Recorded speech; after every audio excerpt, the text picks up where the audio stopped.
சொன்னது எல்லாம் ஒரு காலம் வந்தாலும் சொன்னவர் ஒரு காலமும் விலகவில்லை.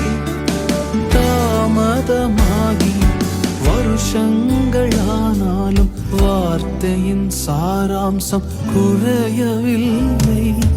கானானை சேர்ந்ததும் தெரிந்து கொண்டே சுமந்தவர் மேலான கானான் என்று ஒருவனாயிருக்கையில் அழைத்தவரே, ஆயிரமாக்கி மகிழ்பவரே, சொன்னதை பிசகாமல் செய்பவரே, யாவே வைராக்கியம் உடையவரே, ஒருவனாயிருக்கையில் அழைத்தவரே, ஆயிரமாக்கி மகிழ்பவரே, சொன்னதை பிசகாமல் செய்பவரே, யாவே வைராக்கியம் உடையவரே.